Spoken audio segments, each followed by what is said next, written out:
लंबे समय से आप सब लोग इसकी प्रतीक्षा कर रहे थे।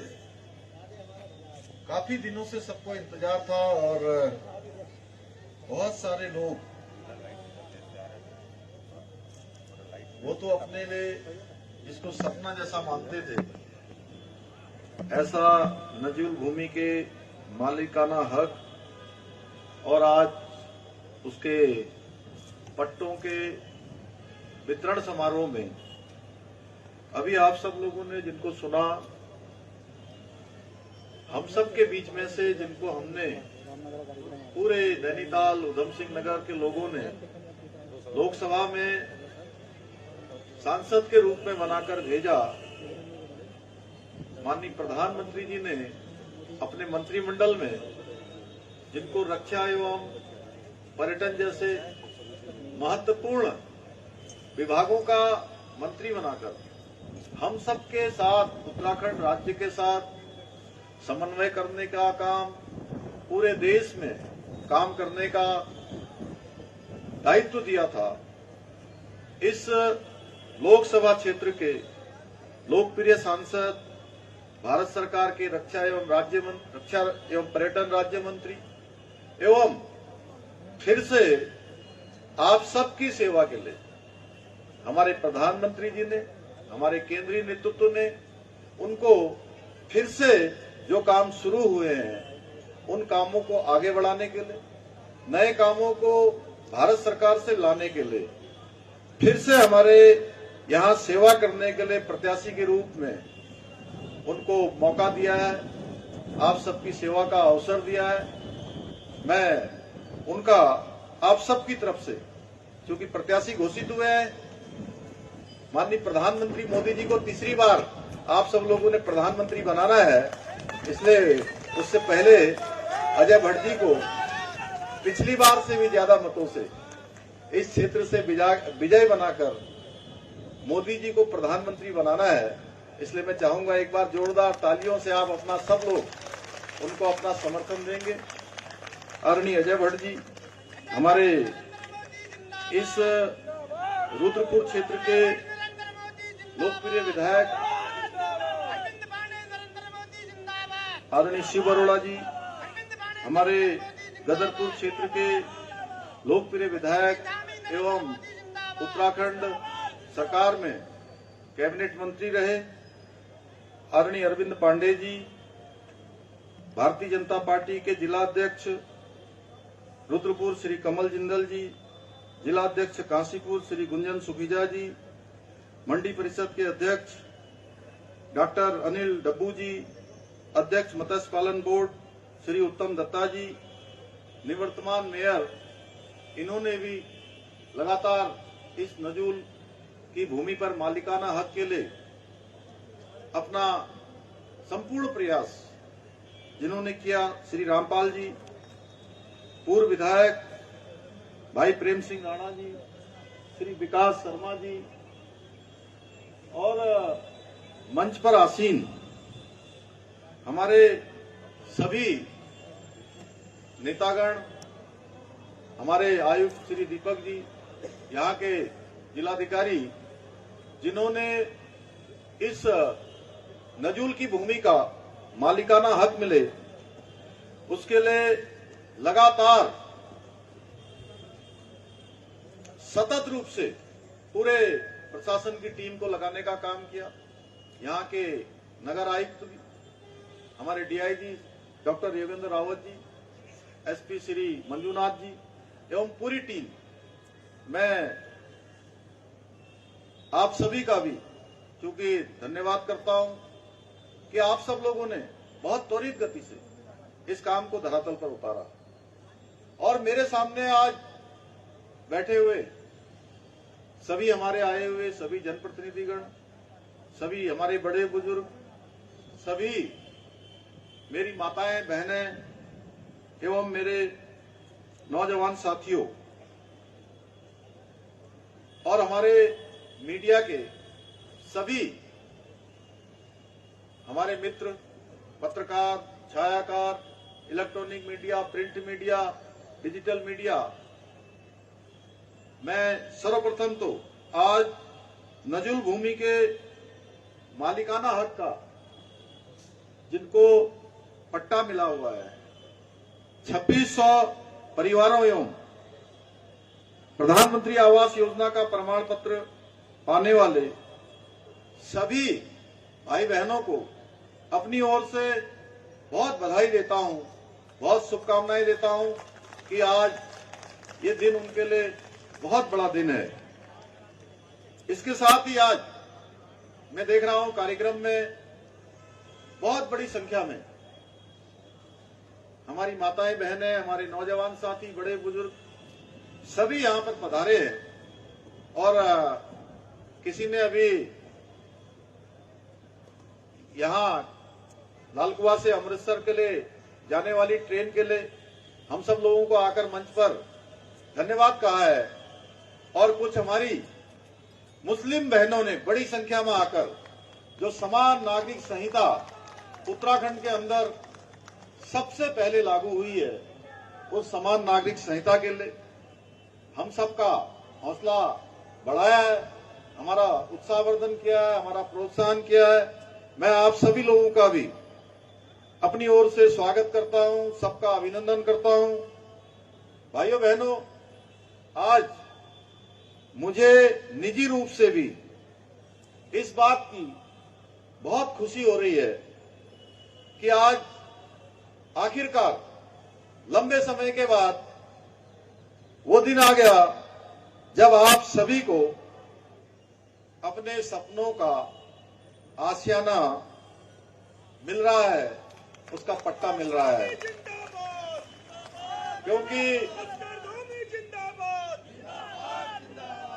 क्योंकि आजादी के बाद यह पहला मौका है जब आप लोगों को मालिकाना हक का पट्टा मिल रहा है।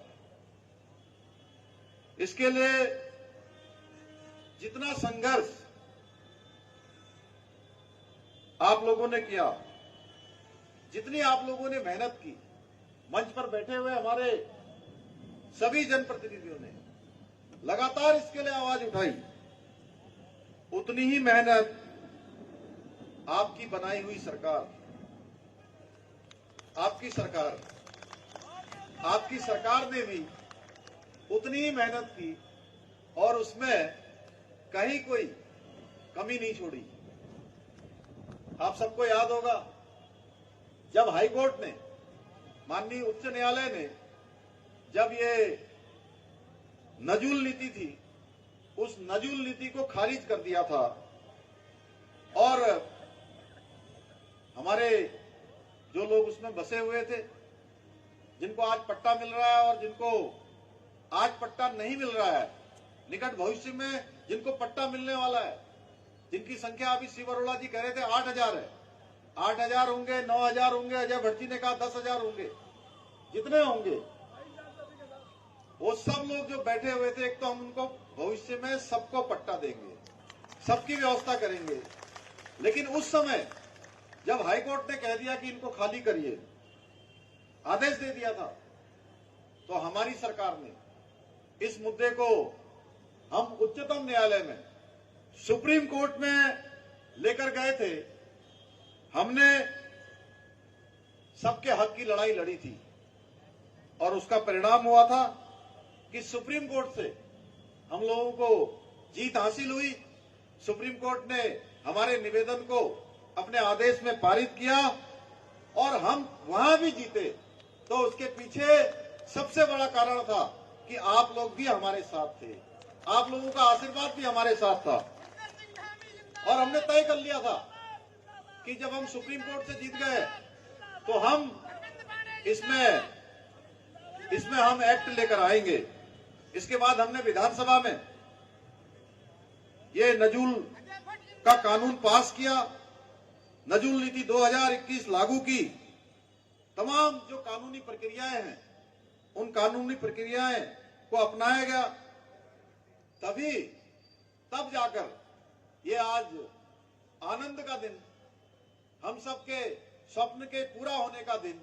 और मैं ये कह सकता हूं कि हमने जो आपसे वायदा किया था, जो आपको वचन दिया था, वो वचन आज के दिन पूरा हो रहा है। इतना ही नहीं, हमारी सरकार ने यह भी सुनिश्चित किया कि पट्टा लेने के लिए आपको भागदौड़ न करनी पड़े, आपको दफ्तरों के चक्कर न लगाने पड़े, आपको किसी परेशानी का सामना न करना पड़े। सरकारी योजना इसलिए नहीं होती है कि उसमें आपको परेशानी का सामना करना पड़े।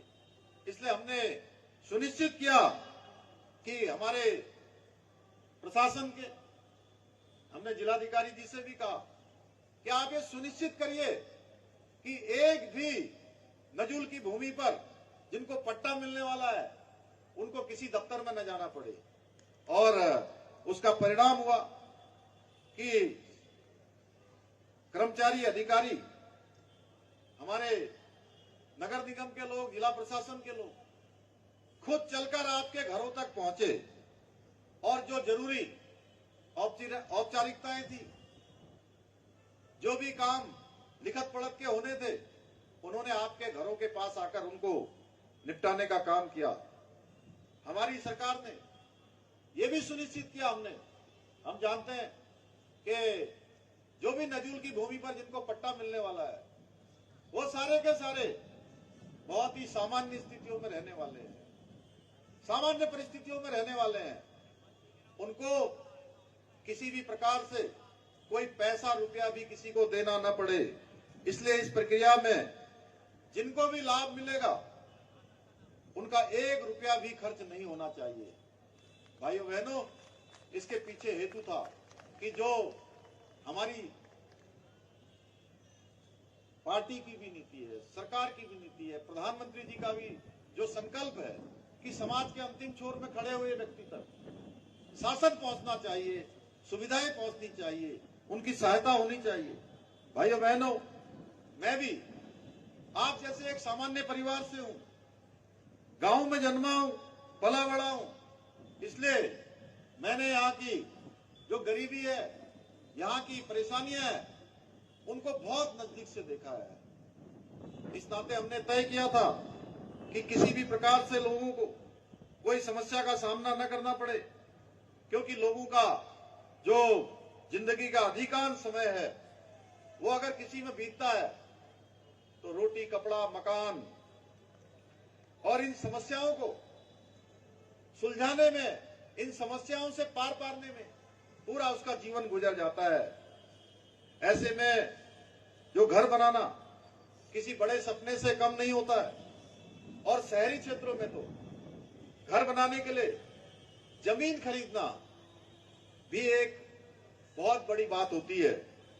आज जब आपको यह पट्टा मिल रहा है तो मुझे खुशी हो रही है कि आपका ये सपना पूरा हो रहा है, आपको अपना घर मिलने जा रहा है। अब आप इस भूमि पर अपना आशियाना बनाइए, अपना घर बनाइए। भाइयों बहनों, भाजपा सरकार जनता की सच्ची हितैषी है। और जैसा शिव अरोड़ा जी ने कहा, चूंकि शिव अरोड़ा जी लगातार हमारे संपर्क में थे, कि जो सरकार ने हमारी सरलीकरण, समाधान और निस्तारण और संतुष्टि का भाव सबके अंदर हो, उसको लेकर नजूल नीति का भी सरलीकरण करके हमने कोशिश की कि आपकी समस्या का समाधान हो, आपको अपना घर मिले, आपको कहीं ये चिंता न हो कि मैं जिस घर में रह रहा हूं, मैं जिस जमीन पर काबिज हूं, वो जमीन मेरे नाम से नहीं है। क्योंकि आप सबको मालिकाना हक मिलने से बहुत सी जो कॉलोनियां हैं वह भी विनियमित हो पाएंगी। ये अभी पहला चरण है जिसमें 2600 लोगों को आज पट्टे मिल रहे हैं, मकान मिलेंगे। और जो अभी इसमें पात्र बचे हुए हैं, मैंने पहले ही कहा कि उनको भी हम पट्टा दिलाने के लिए पूरी जो प्रक्रिया है, उस प्रक्रिया बहुत जल्द उसको भी आगे बढ़ाएंगे। बहुत जल्द ही उन्हें भी अपने सपनों का घर बनाने के लिए पट्टा मिल जाएगा। क्योंकि हम लोग बहुत ज्यादा कहने पर विश्वास नहीं करते हैं।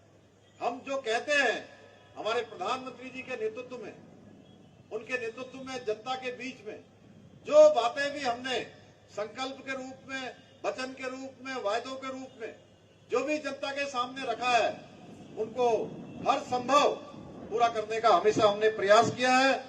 माननीय प्रधानमंत्री जी का जो सबका साथ, सबका विकास, सबका विश्वास और सबका प्रयास, ये मूल मंत्र है। और उस मूल मंत्र में आप देख रहे होंगे कि कहीं कोई भेदभाव नहीं, कोई जो है पक्षपात नहीं, पूरी पारदर्शिता के साथ सबको एक समान नीति के तहत इन पट्टों का वितरण किया जा रहा है। हमारी सरकार वंचितों की, शोषितों और जो लोग गरीबी के नीचे जीवन यापन करते हैं, उन कमजोर लोगों की जो समृद्धि है, उन कमजोर लोगों का जो उत्थान है, उसके लिए हम लगातार काम कर रहे हैं। हम हमारी सरकारी योजनाओं का लाभ दिलाने के लिए सरकार के हर विभाग को, हर महकमे को लोगों के दरवाजे तक भेजने का हमारा अभियान चल रहा है कि जनता के पास सरकार पहुंचे, सरकार के अधिकारी पहुंचे, सरकार के कर्मचारी पहुंचे, ताकि आर्थिक रूप से गरीब लोगों का जीवन सरकारी दफ्तरों के चक्कर काटने में न बीते। इस प्रकार का कार्य केवल हमारी ही सरकार कर सकती है, भाजपा की सरकार ही कर सकती है, जिसने गरीब परिवारों के साथ निरंतरता से संवाद करने का काम किया है, उनकी समस्याओं को समझा है और उनके समाधान के लिए प्रयास किए हैं। भाइयों बहनों, ये डबल इंजन की सरकार है। हम आपके लिए जिस ईमानदारी से और जन सेवा की भावना से काम कर रहे हैं, वो माननीय प्रधानमंत्री मोदी जी की प्रेरणा से, उनके मार्गदर्शन में ही काम कर रहे हैं। क्योंकि मोदी जी के नेतृत्व वाली केंद्र सरकार आज पूरे देश के अंदर, पूरी दुनिया के अंदर विकास के नए आयाम तय कर रही है। उसमें चाहे हम आज उज्ज्वला योजना की बात करें, जिसने हमारी मातृशक्ति को धुएं से निजात दिलाने का काम किया है, या आयुष्मान भारत योजना से प्रत्येक वर्ष 5 लाख रुपए तक का इलाज की गारंटी सुनिश्चित की है, या प्रधानमंत्री आवास योजना में हर एक को पक्की छत देने का काम हो, हर गरीब, पिछड़े, आर्थिक रूप से जो कमजोर है, उनके जीवन को आगे बढ़ाने का जो प्रयास किया गया है। आज हमारे प्रधानमंत्री जी के नेतृत्व में भारत के अंदर एक नई कार्य संस्कृति लाने का काम हुआ है। भारत को आगे बढ़ाने के लिए वो नीतियां लाने का काम हुआ है, वो कार्यक्रम शुरू करने का काम हुआ है, जिसको भारत की जनता को आवश्यकता है। समाज के अंतिम छोर में गरीबों को जिसकी आवश्यकता है, मजदूरों को जिसकी आवश्यकता है, जो पिछड़ेपन में अपना जीवन जीते हैं, गरीबी में जो जीवन जीते हैं, उनको आगे लाने के लिए योजनाओं को बनाने का काम हो रहा है। हम सब जानते हैं, हमारे राज्य से, उत्तराखंड से प्रधानमंत्री मोदी जी का जो लगाव है, वो किसी से छुपा हुआ नहीं है। उसके कारण से हमको अनेक योजनाएं मिल रही हैं। आप चाहे यहां से अमृतसर को जाने वाली विशेष रेलगाड़ी हो, या यहीं पर बनने वाला हमारा एम्स हो, आपके बगल में ही, यहीं रुद्रपुर के बगल में ही यहाँ पर एम्स की सुविधा आपको आने वाले वर्षों में मिलने वाली है। उसके लिए सारी धनराशि स्वीकृत हो गई है। उत्तराखंड की सरकार ने, आपकी सरकार ने 100 एकड़ जमीन भी उसके लिए हस्तांतरित कर दी है। इतना ही नहीं, आने वाले समय में आपका जो ये पंतनगर का हमारा एयरपोर्ट है, ये हवाई अड्डा, इसके लिए 800 से भी अधिक एकड़ जमीन हमने भारत सरकार को एयरपोर्ट बनाने के लिए निःशुल्क रूप से हस्तांतरित कर दी है। आने वाले समय में अंतर्राष्ट्रीय स्तर का यहाँ हवाई अड्डा बनने जा रहा है। रामपुर काठगोदाम हाईवे, हमने माननीय गडकरी जी से बात की थी अभी बीच में, हमारे शिव अरोड़ा जी भी थे, माननीय अजय भट्ट जी भी थे। हमने निवेदन किया था, उसके बाद इस काम में तेजी आएगी। अन्य भी जो काम होंगे वो काम भी होने हैं, वो काम भी तेजी से होंगे। यहाँ से लेकर जो हमारा रामपुर मुरादाबाद हाईवे है, उस हाईवे का भी 6 लेन का काम आने वाले समय में वह भी काम होना है। ऐसे अनेकों काम आज आगे बढ़ रहे हैं। अगर मैं उनको गिनाऊंगा तो बहुत लंबा हो जाएगा। आज चाहे हवाई सेवाएं हो, चाहे रेल सेवा हो, चाहे सड़क सेवा हो, चाहे रोपवे की सेवाएं उत्तराखंड के अंदर तेजी से वो आगे बढ़ रही हैं। और ये सब संभव हुआ है भाइयों बहनों, तो हमारे प्रधानमंत्री मोदी जी के बनने के बाद हुआ है। मोदी जी का उत्तराखंड से विशेष लगाव है, ये हम सब जानते हैं। देवभूमि उत्तराखंड की संस्कृति, देवों के देव महादेव के प्रति उनके अटूट प्रेम को भी हम भली भांति जानते हैं। आज सड़क हो, बड़े शिक्षण संस्थान हो, स्वास्थ्य हो, देव स्थानों का पुनर्विकास हो, हर तरह से जो उत्तराखंड का विकास है वो केंद्र की सरकार की प्राथमिकता में है। मैं आज इस शुभ अवसर पर, जहां इतनी बड़ी हजारों हजार की संख्या में आप सब यहां उपस्थित है, माननीय प्रधानमंत्री जी का भी विशेष रूप से धन्यवाद करता हूं कि जब हमने आपके जो ये मालिकाना हक के पट्टों के लिए प्रयास किया, विधानसभा में हम विधेयक के रूप में जब हमने इसको पारित किया, विधेयक की अंतिम मंजूरी के लिए राजभवन से हमने केंद्र के लिए जब इसको भेजा, तो मोदी जी की केंद्र की नेतृत्व वाली सरकार उसने तनिक भी देरी न करते हुए आपकी समस्या को समझने में, आपकी पीड़ा और संघर्ष को उन्होंने समझा और कोई देर लगाए बिना अपनी ओर से इस विधेयक को केंद्र से हमको मंजूरी दिला दी। भाइयों बहनों, आज जो मालिकाना हक का पट्टा मिला है, आपको मिल रहा है, मैं कहना चाहता हूं कि उसमें हमारे प्रधानमंत्री जी की बहुत बड़ी सोच है, जो उन्होंने हर एक भारतवासी के लिए तय किया है कि हर एक भारतवासी का मकान पक्का होना चाहिए। उसको हमने भी अंगीकार किया है। जो हमारे प्रधानमंत्री जी की सोच है उसको हम धरातल पर उतारेंगे और अपने रुद्रपुर से, इसी उधम सिंह नगर से उस काम को धरातल पर उतारने का श्री गणेश करेंगे। और मैं मोदी जी का धन्यवाद करना चाहता हूं क्योंकि उनका इसमें बहुत बड़ा योगदान है। इसलिए आज के अवसर पर एक बार जरूर मोदी जी का हम सब लोग मिलकर धन्यवाद करेंगे। और मैं कहूंगा मोदी जी को जय श्री राम, तो आप लोग कहेंगे जय श्री राम। है ना तैयार सब लोग? मोदी जी को जय श्री राम, मोदी जी को जय श्री राम, मोदी जी को जय श्री राम। भाइयों बहनों, प्रधानमंत्री मोदी जी एक अटल, अडिग और मजबूत इच्छा शक्ति के प्रधानमंत्री है।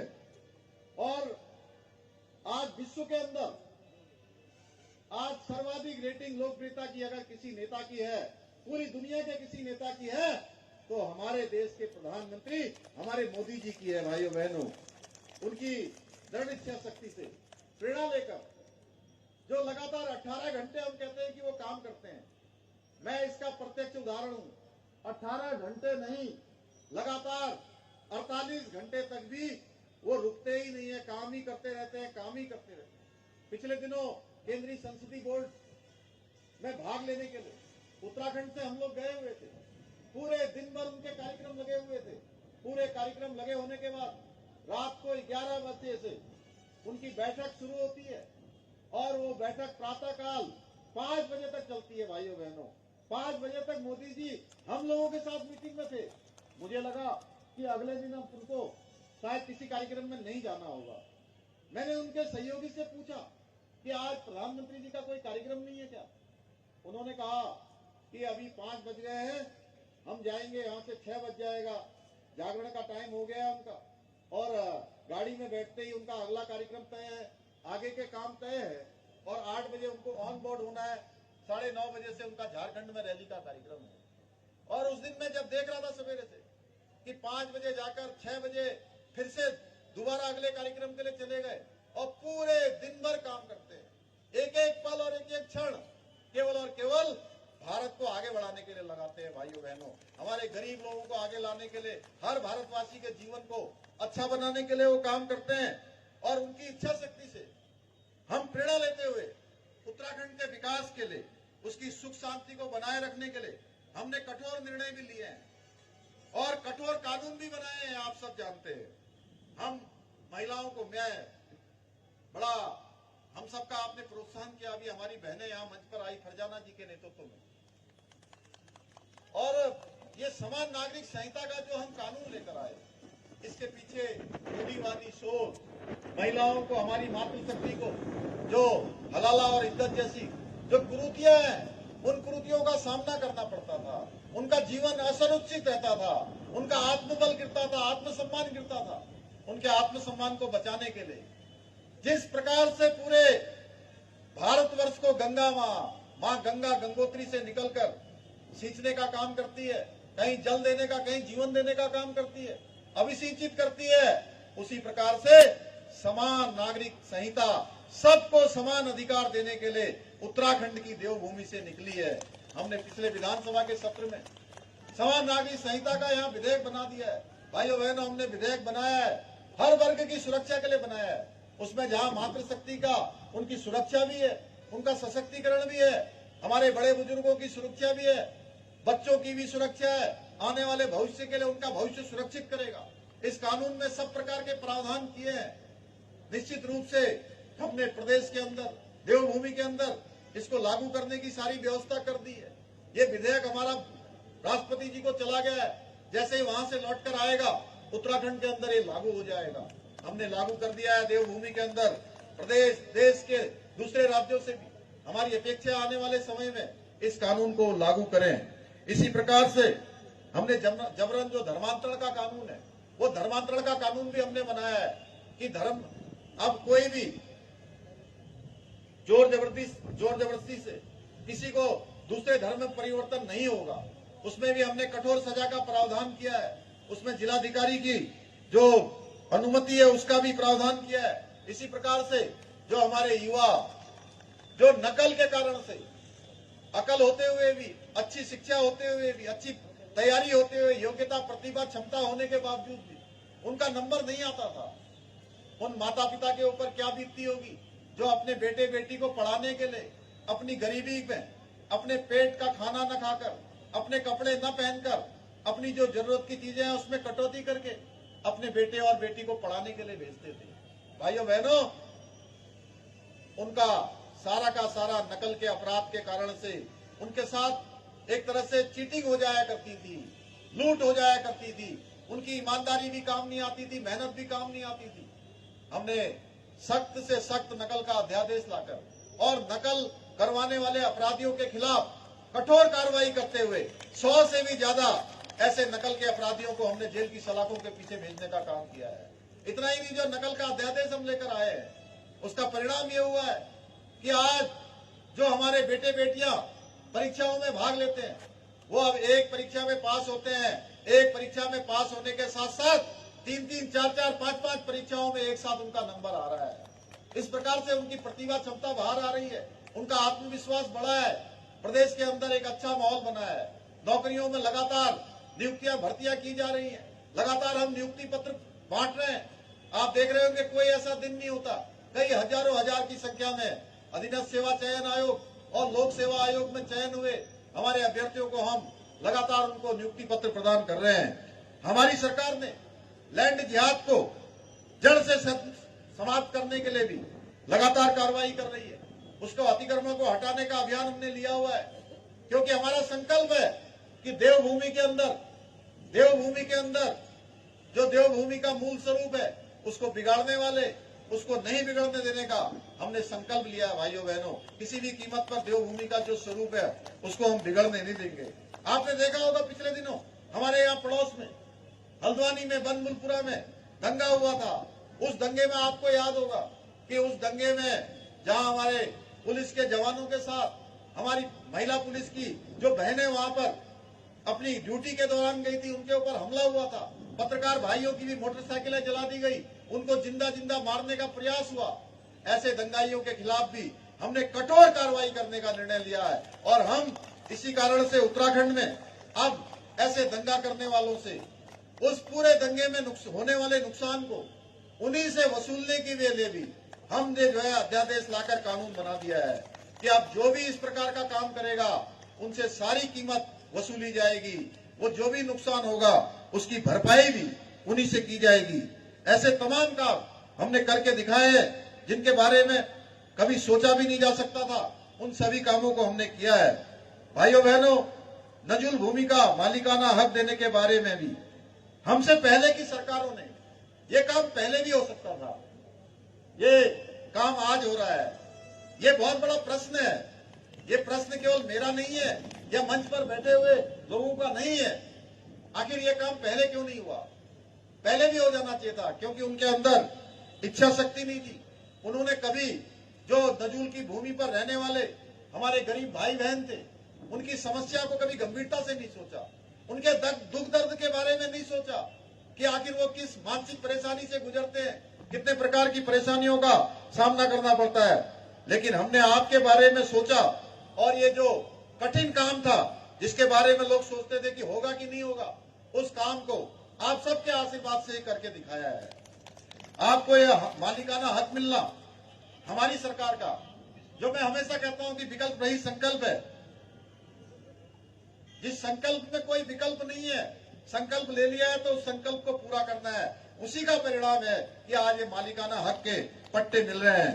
मैं आज नजूल भूमि पर मालिकाना हक मिलने वाले सभी परिवारों को एक बार फिर से बधाई देता हूं, तथा इस असंभव से दिखने वाले कार्य को संभव बनाने के लिए अपना योगदान देने वाले हमारे पूरे जिला प्रशासन के लोगों का, हमारे सभी जनप्रतिनिधियों का, आप सबका भी मैं बहुत धन्यवाद करता हूं, आपको शुभकामनाएं देता हूं। और यह भी कहना चाहता हूं कि अभी जिन व्यापारियों की दुकानें सड़क चौड़ीकरण के कारण से प्रभावित हुई है, ऐसे परिवारों का भी पुनर्वास किए जाने का निर्देश मैंने जिलाधिकारी जी को दे दिया है, और वेंडिंग जोन के प्रभावित दुकानदारों को भी अन्य स्थानों पर समायोजित किया जाएगा। बहुत जल्द यहाँ पर चूंकि एक वेंडिंग जोन बनाया जा रहा है जिसमें लगभग 250 से भी ज्यादा लोगों को उसमें दुकानें दी जाएंगी, उनकी व्यवस्था की जाएगी। ये काम भी हम बहुत जल्दी करेंगे।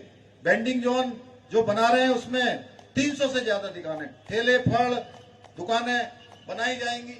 और भी जो काम यहाँ पर हमारे जनप्रतिनिधियों के द्वारा लगातार मुझे बताया जाता है, क्योंकि ये रुद्रपुर हमारा एक औद्योगिक नगरी भी है, एक बड़ा केंद्र है, और आने वाले समय में ये बहुत बड़े केंद्र के रूप में विकसित होने वाला है। जैसे सिटकुल आया था, सिटकुल आने के बाद जिस प्रकार से यहाँ रोजगार बढ़ा है, लोगों के अपने काम बढ़े हैं, आने वाले समय में यहाँ एम्स खुलेगा, आने वाले समय में यहाँ अंतर्राष्ट्रीय हवाई अड्डा बनेगा, तो आप निश्चित मानिए कि ये यहाँ के जो दिन जो है बहुत तेजी से विकास की ओर आगे बढ़ेंगे। मैं आप सबका आज के इस अवसर पर बहुत धन्यवाद देता हूं। और जो ये काम जिसको आप सब लोग असंभव कहते थे, लोग असंभव मानते थे, वो संभव हुआ है तो केवल और केवल आप सबकी शुभकामनाओं से, आप सबके आशीर्वाद से हुआ है। और दुष्यंत कुमार की इन पंक्तियों के साथ मैं अपनी बात समाप्त करूंगा कि कौन कहता है कि आसमान में छेद नहीं हो सकता है, कौन कहता है कि आसमान में छेद नहीं हो सकता। एक पत्थर तो तबियत से उछालो यारो, एक पत्थर तो तबियत से उछालो यारो। बहुत बहुत आप सबका धन्यवाद। जय हिंद, जय भारत, जय उत्तराखंड, भारत माता की, भारत माता की जय। धन्यवाद माननीय मुख्यमंत्री जी। आप सभी से अनुरोध है, कृपया अपने स्थान पर बैठे रहेंगे। आप सभी से अनुरोध कर रहे हैं, कृपया आप लोग अपने